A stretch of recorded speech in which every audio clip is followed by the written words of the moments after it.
Assalamualaikum warahmatullahi wabarakatuh, dan salam sejahtera bagi kita semuanya. Perkenalkan, kami dari kelompok 2, mata kuliah pengantar manajemen dari jurusan Pendidikan Ekonomi kelas A. Kali ini, kelompok kami akan membahas mengenai poin motivasi dan kepemimpinan. Di slide pertama ini, terlebih dahulu kami menjelaskan mengenai hakikat kepemimpinan dan pengertiannya. Dalam kehidupan sehari-hari, baik di lingkungan keluarga, organisasi, perusahaan, sampai dengan pemerintahan, sering kita dengar sebutan pemimpin, kepemimpinan, serta kekuasaan. Ketiga kata tersebut memang memiliki hubungan yang berkaitan satu sama lainnya. Beberapa ahli berpendapat tentang pimpinan. Beberapa di antaranya ialah sebagai berikut. Yang pertama ialah menurut DRS H. Malayu SP Hasibuan, di mana menurutnya seorang pemimpin adalah seseorang dengan wewenang kepemimpinannya mengarahkan bawahannya untuk mengerjakan sebagian dari pekerjaannya dalam mencapai tujuan. Yang kedua, menurut Robert Tanenbaum, yang di mana menurutnya pemimpin adalah mereka yang menggunakan wewenang formal untuk mengorganisasikan, mengarahkan, mengontrol para bawahan yang bertanggung jawab agar semua bagian pekerjaan dikoordinasikan demi mencapai tujuan.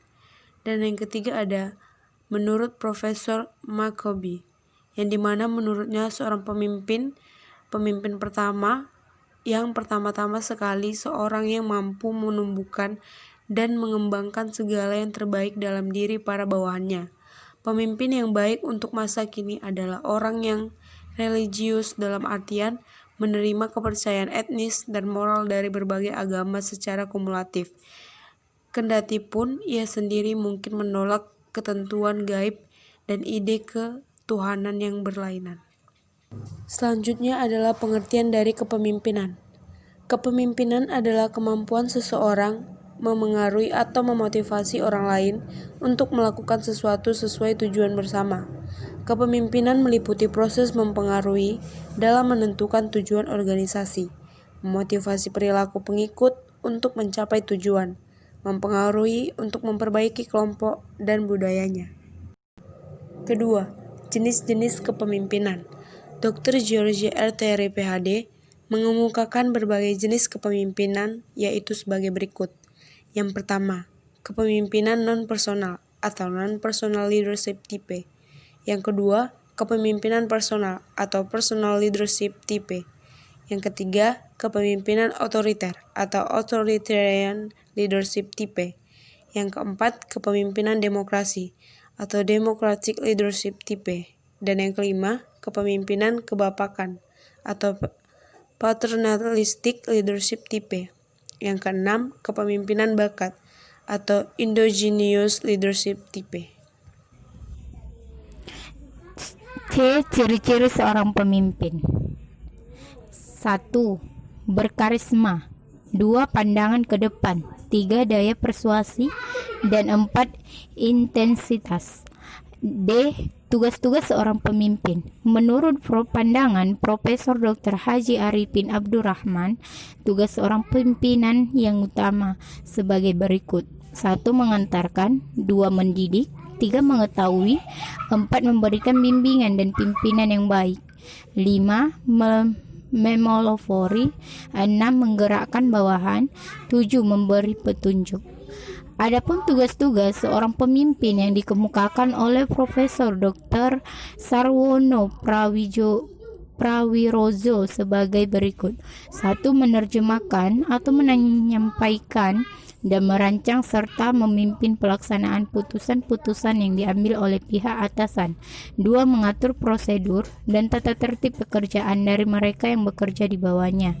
3. Mengawasi kemajuan dalam pekerjaan di bawah pimpinannya. 4. Mengatur koordinasi antara usaha-usaha di bawah pimpinannya.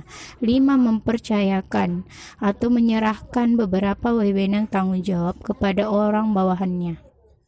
Keterampilan kepemimpinan. Ada 3 keterampilan kepemimpinan, antara lain yang pertama technical skill, berarti suatu kemampuan yang dimiliki oleh seorang pemimpin untuk melaksanakan suatu pekerjaan. Walaupun seorang wirausaha merupakan pemimpin yang dapat menyuruh orang lain mengerjakan suatu pekerjaan, namun dia harus mampu melaksanakan pekerjaan yang dilakukan oleh karyawan. Yang kedua, human skill, berarti kemampuan untuk bekerja sama dengan membangun tim kerjasama bersama orang lain. Yang ketiga, conceptual skills atau keterampilan konsep, berarti seorang wirausaha harus mampu berpikir dan mengungkapkan pemikirannya dalam bentuk kerangka kerja dan konsep-konsep lain dalam memudahkan pekerjaan. Yang keenam, yaitu kepemimpinan karismatik. Max Weber, seorang sosiolog, adalah ilmuwan pertama yang membahas kepemimpinan karismatik. Lebih dari seabad yang lalu, ia mendefinisikan karisma, yang berasal dari bahasa Yunani yang berarti anugerah, sebagai suatu sifat tertentu dari seseorang yang membedakan mereka dari orang kebanyakan dan biasanya dipandang sebagai kemampuan atau kualitas supernatural, manusia super, atau paling tidak daya-daya istimewa. Kemampuan-kemampuan ini tidak dimiliki oleh orang biasa, tetapi dianggap sebagai kekuatan yang bersumber dari yang ilahi, dan berdasarkan hal ini, seseorang kemudian dianggap sebagai seorang pemimpin. Yang ketujuh, yaitu pengertian motivasi. Dari pengertian motivasi yang telah disebutkan sebelumnya, yaitu dari para ahli, maka dapat disimpulkan bahwa motivasi merupakan suatu keadaan atau kondisi yang mendorong, merangsang, atau menggerakkan seseorang untuk melakukan sesuatu atau kegiatan yang dilakukannya sehingga ia dapat mencapai tujuannya. Yang kedelapan, yaitu unsur-unsur motivasi. Yang pertama, yaitu tujuan. Manusia adalah makhluk bertujuan, meski tidak ada manusia yang mempunyai tujuan yang benar-benar sama. Demikian juga sama halnya dengan organisasi. Idealnya semua manusia organisasional memiliki motivasi tinggi dan ada kesadaran dalam diri mereka bahwa tujuan organisasi adalah bagian dari tugas keorganisasian dan juga tujuan hidupnya. Yang kedua, kekuatan dari dalam individu. Manusia adalah insan yang memiliki energi. Maka apakah itu energi fisik, otak, mental, dan spiritual dalam arti luas? Kekuatan ini berakumulasi dan menjelma dalam bentuk dorongan batin seseorang untuk melakukan segala sesuatu dengan baik dan benar.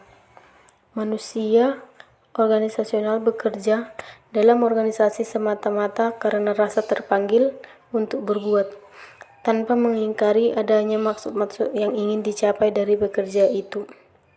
Yang ketiga, keuntungan. Manusia bekerja ingin mendapat keuntungan adalah manusiawi, meski harus dihindari sikap yang hanya ingin bekerja manakala ada keuntungan langsung atau direct profit yang akan diperolehnya. Rasa dekat terhadap kebutuhan, keinginan memperoleh imbalan, rasa ingin meningkatkan diri, dan seperangkat keinginan mencari keuntungan adalah bagian yang tidak terpisahkan dari keseluruhan aktivitas manusia. Namun keinginan untuk mendapat keuntungan ini akan menjadi bahaya bagi manusia organisasional jika dia bekerja semata-mata karena dilihat dari dimensi untung ruginya saja. Sekian penjelasan dari saya, akan dilanjut oleh teman saya. Baiklah, saya akan melanjutkan makalah dari kelompok kami. Yang ke-9, tipe-tipe motivasi. Secara umum, motivasi dapat diklasifikasikan ke dalam 4 jenis. 1. Motivasi positif. Bekerjalah dengan baik. Kalau nanti target keuntungan tercapai, Anda akan diberi bonus. Statement ini merupakan bentuk nyata dari inisiatif membangkitkan manusia untuk mencari keuntungan-keuntungan tertentu. Manusia bekerja di dalam organisasi jika dia merasakan bahwa setiap upaya yang dilakukannya akan memberikan keuntungan tertentu. Dengan demikian, motivasi positif merupakan proses pemberian motivasi di mana hal itu diarahkan pada usaha untuk mempengaruhi orang lain agar dia bekerja secara baik dan antusias dengan cara memberikan keuntungan tertentu kepadanya. 2. Motivasi negatif. Siapa saja yang sering terlambat datang atau sering membolos akan dipotong gajinya. Dengan perilaku seperti itu, jangan berharap Anda akan dipromosikan. Ini merupakan contoh motivasi negatif. Motivasi negatif sering dikatakan sebagai motivasi yang bersumber dari rasa takut. Misalnya, jika Anda tidak bekerja akan muncul rasa takut dikeluarkan, takut tidak diberi gaji, dan takut dijauhi oleh rekan kerja. Motivasi negatif yang berlebihan akan membuat organisasi tidak mampu mencapai tujuan. Personalia organisasi menjadi tidak kreatif, serba takut, dan serba terbatas gerakannya. 3. Motivasi dari dalam. Saya bekerja karena terpanggil untuk itu. Ada atau tidak ada pimpinan di tempat, saya akan tetap bekerja sesuai dengan target dan tanggung jawab saya. Statement ini mencerminkan kuatnya motivasi dari dalam yang terkandung pada diri karyawan. Motivasi dari dalam timbul pada diri pekerja waktu dia menjalankan tugas-tugas atau pekerjaan dan bersumber dari dalam diri pekerja itu sendiri. Dengan demikian berarti juga bahwa kesenangan pekerja muncul pada waktu dia bekerja dan dia sendiri menyenangi pekerjaan itu. Manusia seperti ini jarang cincong atau menggerutu. Baginya bekerja adalah suatu kewajiban, bagaikan makan sebagai kebutuhan. 4. Motivasi dari luar. Motivasi dari luar adalah motivasi yang muncul sebagai akibat adanya pengaruh yang ada di luar pekerjaan dan dari luar diri pekerja itu sendiri. Motivasi dari luar biasanya dikaitkan dengan imbalan. Yang ke-10, pendorong motivasi. Motivasi seseorang seringkali dipengaruhi oleh dua hal berikut.